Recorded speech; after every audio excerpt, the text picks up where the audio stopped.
Hey everybody, and welcome back to another Kraken Packs video. I am your host, MrBevers. That's right, we're back again with another pre-release kit of Midnight Hunt. We're gonna crack this bad boy open. We're gonna give away the code that's inside. We're going to take a look at the cards. We're gonna maybe do a little bit of a build, but not really. We'll probably do like a pseudo build where we just talk about notable cards that may or may not be playable or good or whatever, what have you. Let's take this off to the side here and just do like this. And then just kind of maybe there it is. Perfect. So there's your first half of your code. Can you see it? There it is. It's the first half of your code. Don't worry, the other half will be there.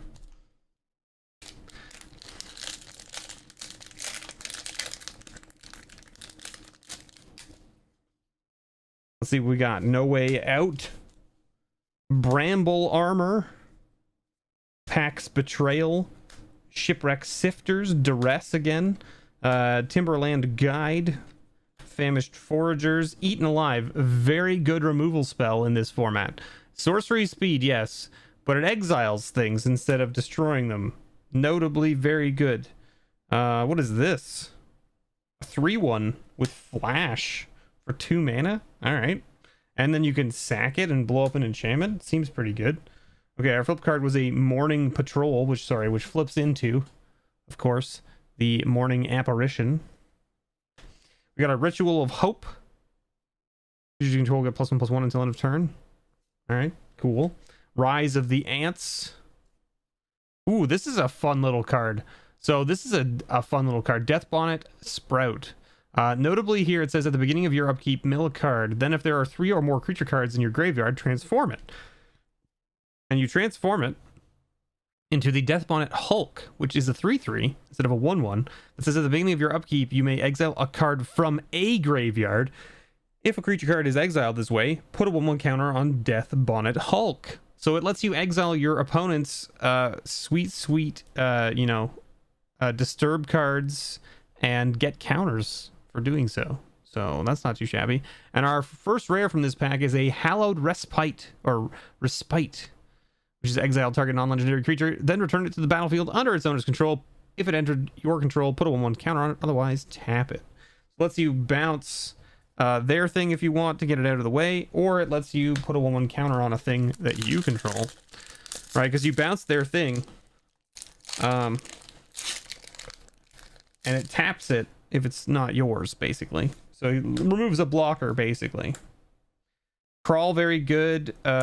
Duel of Dominance, not too shabby. Storm Rider Spirit.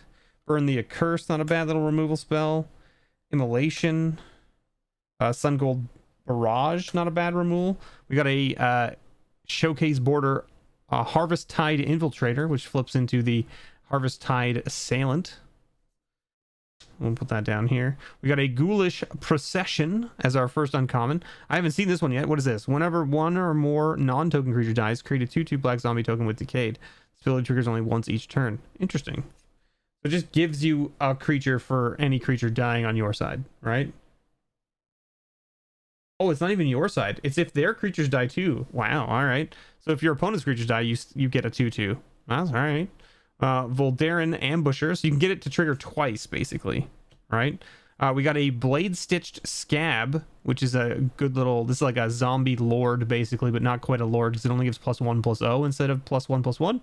But it only costs 2 mana for a 2/3, so can't complain there. But notably, this is our third uncommon from the pack, and it wasn't a flip card, which means our rare is a flip card. Hey, we got Tovar, or Tovalar.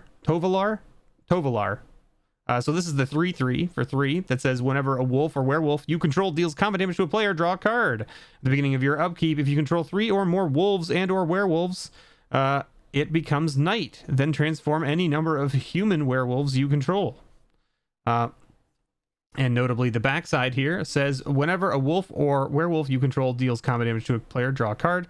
But you can pay X and a red and a green, and target wolf or werewolf you control gains +X/+0 and gains trample until end of turn. So it's what is that, Kessig Wolf Run? That was the one that did this, right? On a creature. So that's kind of cool. That's kind of neat. We got the swamp here. And we got a foil forest. These are absolutely gorgeous in foil, these lands. If you have not seen them in person, do yourself a favor and find someone who has one or buy one or whatever, and take a look at them, because the camera doesn't do them justice. They are absolutely gorgeous in foil. Now, provided they don't curl, they will be something that I'll be looking to pick up as many as I can, because they're so good looking.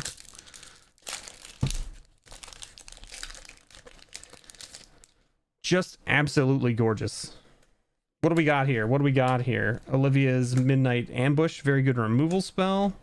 Sanctifier, very good in the white Coven deck.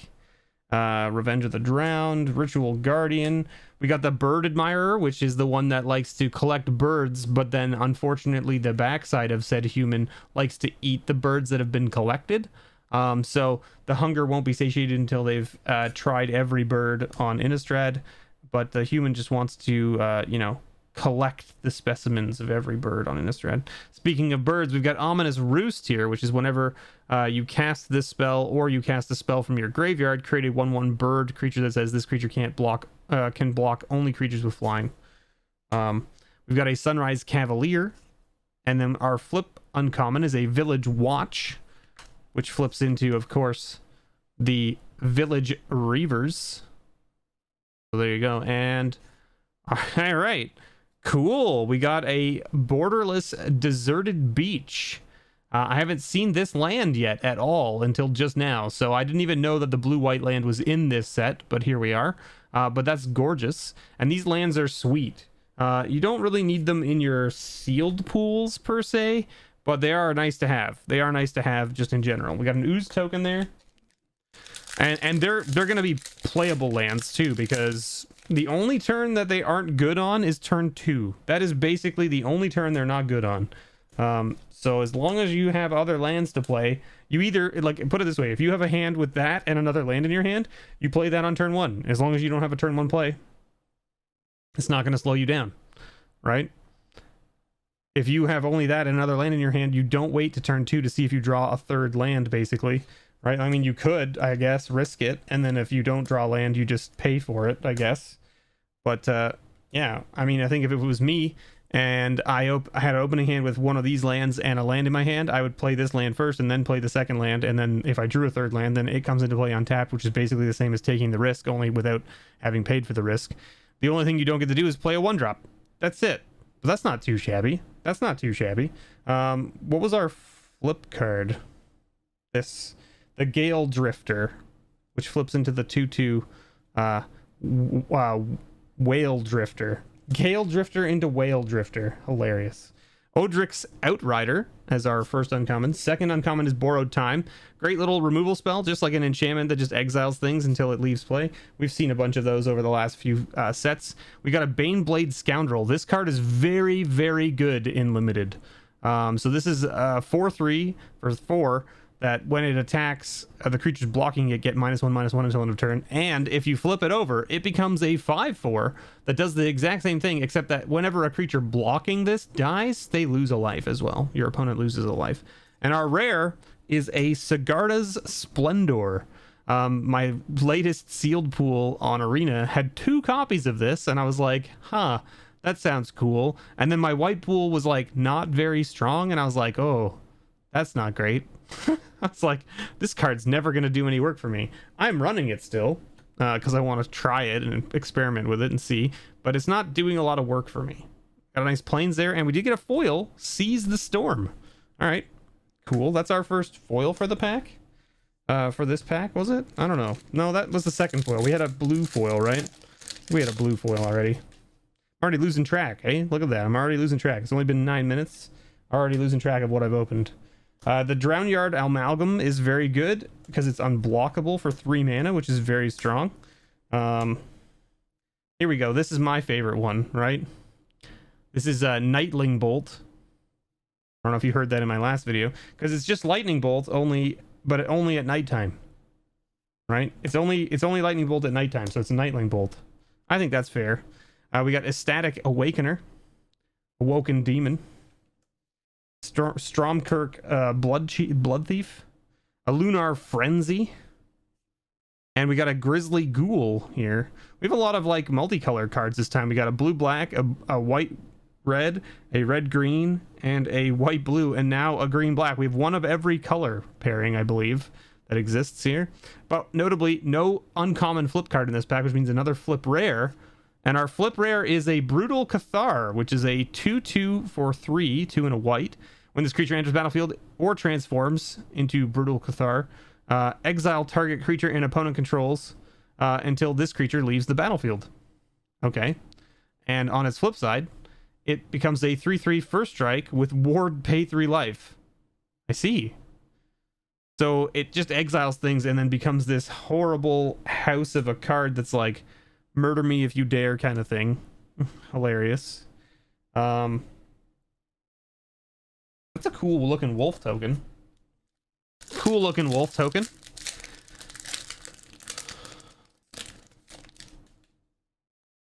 All right, what do we got? Novice Occultist, good for sacrificing to things. Harvest Tide Century, Neonate's Rush, Unblinking Observer, Blood Pack, Bounding Wolf, Ardent Elementalist, that's the one. Mounted Dread Knight, Candle Trap. Our flip card is a Lunarch Veteran, which flips into the Luminous Phantom. We got a Moon Silver Key. We got a Flesh Taker, which is not a bad little wait, is that there is other colors then, I guess. Do they have all 10 color pairs in this set? I guess they do, eh? Because that's a 6. That's our 6th different color pair.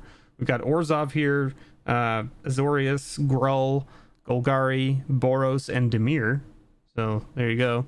And then our flip uncommon is a Mysterious Tome. What a mysterious tome! And then you go, haha, fooled you. It's just a pop-up book. And they go, ah, and they clap because they're happy, right? That's how that works. Yeah. Pay 1, tap, target, non-land permanent, and transform this back. And our rare for the pack is a Willowgeist, which is a 1/1 trampler for 1 mana that says whenever 1 or more cards leave your graveyard, put a 1/1 counter on Willowgeist. When Willowgeist dies, you gain life equal to its power. It's a cool little card. Cool little card. We got a mountain there, and we got the bat token with the flip card. And our promo card is a Curse of Leeches. Curse of Leeches is a fun little card. Now the back of it is a 4/4 life linking leech. I'm not going to open this because I generally try not to open the promo cards if I don't have to. And I know what the backside of that is, so I don't really need to show it off. Our rares are kind of all over the place. We have 2 white rares, so we probably end up leaning into white. I don't know what we go. We go like white black maybe, or maybe we go white red because we have the Sunrise Cavalier. I don't know. Like our red seems pretty decent, but our black seems pretty decent too. Did we got a Nightling Bolt, which is not bad. We got a bunch of white cards that are like decent, right? Like Lunarch is good, Candlekeep is good, Borrowed Time is good, Outrider is good, Clarion Cathar is good, Sanctifier is good, Sun Gold is good, Morning Patrol is fine, the Commando seems fine, and then like I mean we just have like this is just a combat trick, so it's like not terrible, right? And like this is a combat trick which is not terrible kind of thing. All right, and then we have the Brutal Cathar and the Sigarda's Splendor, so we have those to deal with, but we also have like the Tovolar. So we could be like try to look at like maybe like going red or green as the second color for this and then splashing the other, because we do have like an Evolving Wilds for fixing. Generally speaking, if you want to do fixing, you probably want to be in green because there's a lot more things in green that do fixing than anything else. So that's probably what we would look at, because like we have this path to the festival kind of thing and all this good stuff, right? Oh yeah, we've got the all right. I don't know. I mean, I think our red is actually stronger than our green, so green might just be the splash just for Tovolar. So maybe we go white red, because our red looks pretty strong too. Kind of like the red over the green. Now black, of course, I'm an Orzhov boy, right? So I mean, like we have some decent removal in here and some decent cards in here, right? Yeah, like we have Duress and No Way Out. Like we have some very good removal control cards in black. But we don't have any black rares really, other than the Curse of Leeches. So, like, I mean, maybe you go white, black? I don't know. And you got the land that does white, blue, but I think our blue pile is kind of like mediocre-ish. Yeah, like the blue pile is kind of mediocre-ish. It's fine, but it's not amazing. I don't know. What would you play? What would you out there play with this pool? Let me know what you think. Thanks so much, everyone, for watching. I've been your host, MrBevers, and as always, may your pulls ever be better.